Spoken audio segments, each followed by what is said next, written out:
This is our Learning Disabilities presentation by Sarah Ann Lai. Overview of learning disabilities. Children with learning disabilities see, hear, and understand things differently. Learning disabilities affect the way that children receive and process information. Learning disabilities are referred to as an invisible disability because the child may look normal and seem very intelligent, but is unable to demonstrate the skill level expected from someone of a similar age. The most common types of learning disabilities are problems in reading, writing, mathematics, reasoning, listening, and speaking. What are the causes of learning disabilities? Learning disabilities arise from neurological differences in the brain structure and function and affect a person's ability to receive, store, process, and retrieve or communicate information. So learning disabilities are not caused by motor disabilities, intellectual disabilities, emotional disturbance, environment, cultural, or economic disadvantage. These disabilities are both real and permanent. Some people never discover they have learning disabilities, and they don't recognize that the learning disabilities are what are responsible for their lifelong difficulties in areas such as reading, math, written expression, and comprehension. A child has a specific learning disability if the student doesn't achieve his or her age level ability in one or more areas, if a student doesn't respond adequately to research-based intervention, and if a student needs special education services. Here on this slide, we see the classification of learning disabilities. There are no generally accepted classification systems for students with learning disabilities. However, there are three most frequently used terms of types of learning disabilities: dyslexia, dysgraphia, and dyscalculia. So first is dyslexia, severe difficulty in learning and reading. This relates to challenges such as the ability to blend, segment, and manipulate speech sounds, decoding, fluent reading, and spelling. Dyslexia occurs when there is difficulty understanding the relationship between sounds, letters, and words. Reading comprehension problems occur when there is an inability to grasp the meaning of words, phrase, or paragraphs. Next, we have dysgraphia, where there is severe difficulty in learning to write, including handwriting. You see a little graphic on the screen that says dysgraphia isn't just bad handwriting. There's a severe difficulty in learning to write. Individuals with dysgraphia often struggle with accurate letter formation and writing fluently. Students with dysgraphia have problems with written language such as spelling, productivity, writing mechanics, organization, and composition. The warning signs of dysgraphia are difficulty in writing letters, difficulty with legibility of words and sentences, concentrating so hard while writing that they forget the idea of what they want to write, and having a better ability to tell a story rather than write a story. And then we have dyscalculia, the severe difficulty in learning mathematical concepts in computation. So learning disabilities in math can vary greatly depending on the child's other strengths and weaknesses. A child's ability to do math will affect differently by a language/learning disability, or a visual disorder, or difficulty with sequencing, memory, or organization. Students with dyscalculia require instruction in both basic math and math problem solving. The warning signs include difficulty learning to count, connecting meaning to numbers, being unfamiliar with math vocabulary, and having trouble with mental math. On this slide, it goes over the prevalence of learning disabilities in society.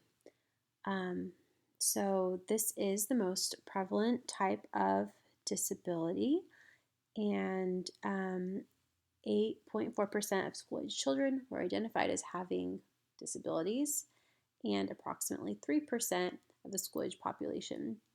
And over 40% of this group were identified as having learning disabilities.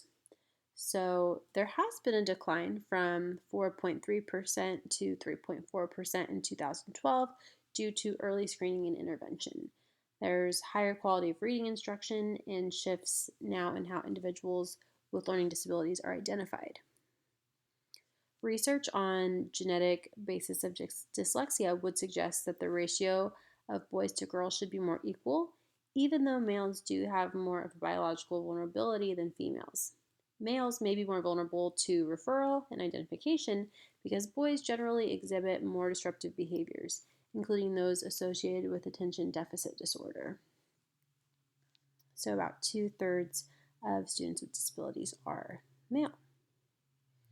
And with learning disabilities, you see on the little chart below that 66% are male with learning disabilities, and 51% of students in public schools are males.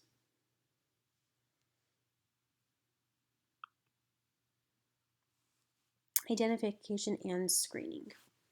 So, diagnosing learning disabilities can be difficult because there are a lot of different variables to diagnosing learning disability. What has been found is that multiple data sources, observation, and testing by a qualified professional um, over a period of time can create the best case for a learning disability. And these qualified professionals can be school psychologists, educational psychologists, child psychiatrists, speech therapists. There's a variety of trained professionals. However, sometimes it can take some time for a learning disability to be diagnosed.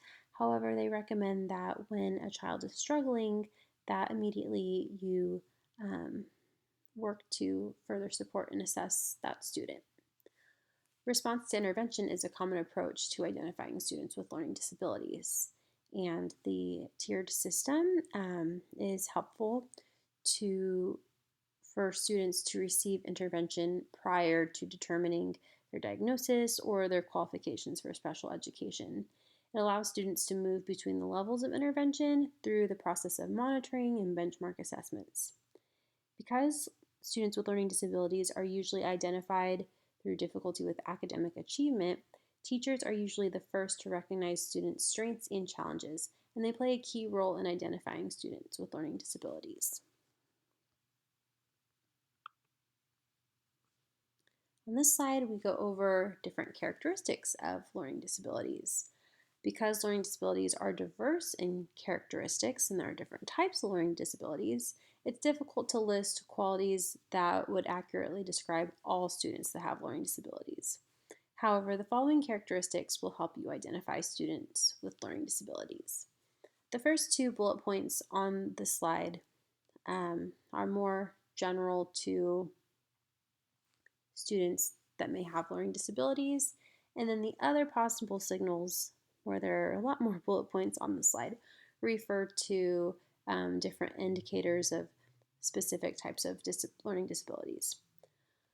So first, the two following characteristics that help you more in a general sense identify students with learning disabilities are unexpected difficulty or low performance in one or more academic areas.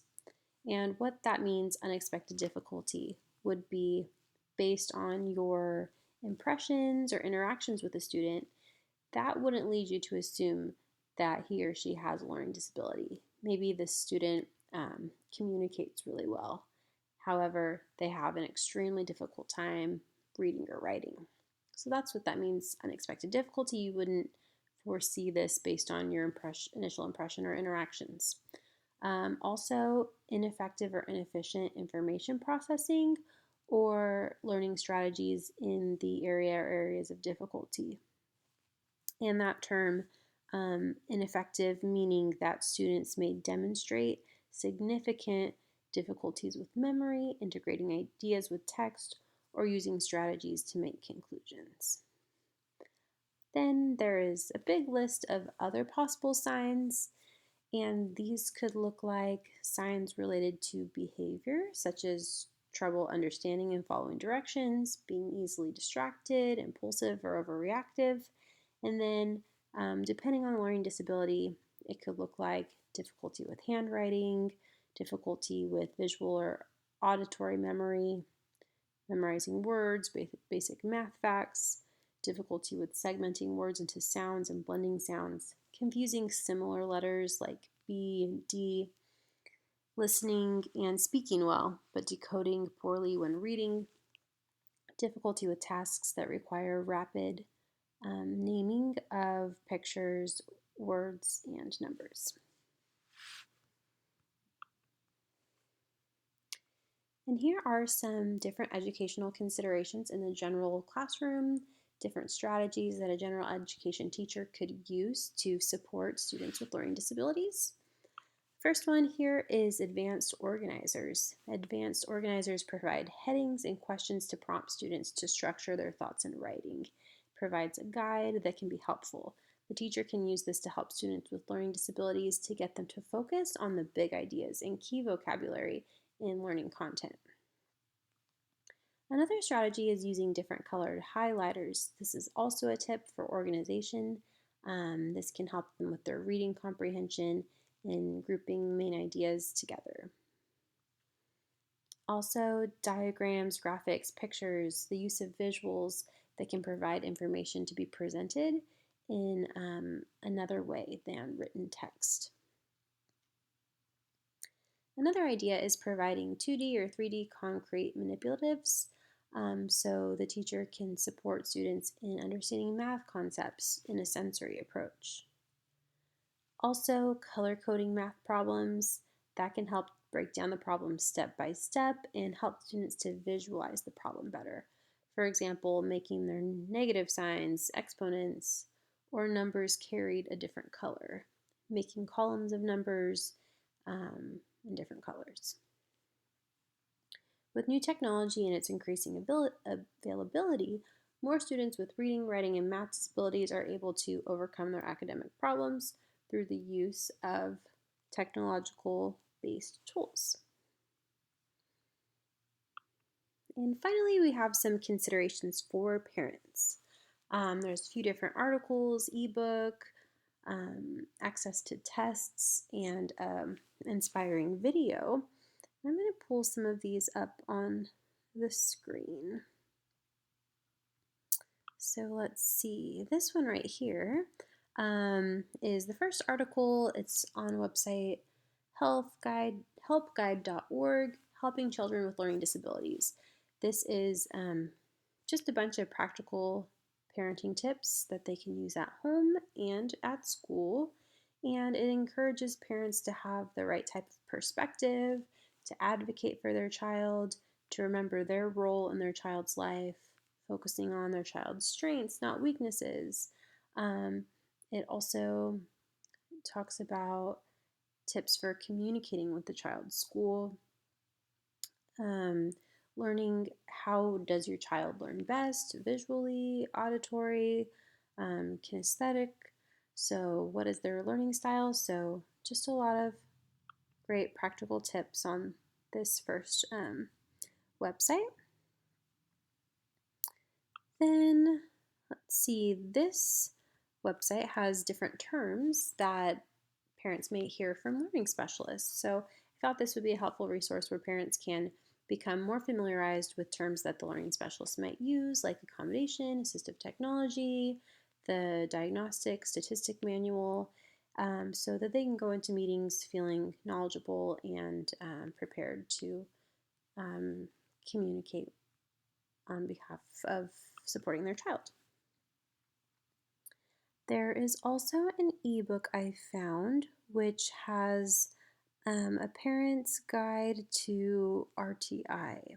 So this ebook right here is really nicely laid out what is response to intervention and gives parents information regarding the process in the school and how parents can be supportive. There is also a website I found that has different diagnosis tests. And so before a parent's child is tested by a professional, parents could be familiarized by what the test entails and also could test their child themselves. on this website, it says over 200,000 parents have administered research-based tests for dyslexia and other learning disabilities. So this could be a great support for a parent to utilize. And finally, I found a YouTube video where a student who has several different learning disabilities talks about the role of art in his life and how, despite being really discouraged academically initially, he found art as an outlet. And art was an area in school where he did receive praise and encouragement and found a passion in his talent. So I think this could be an inspiring video for parents to think about ways that they can praise and support their child's strengths despite their challenges with learning. And then finally here we have all of the resources that we used in our presentation. So thank you so much.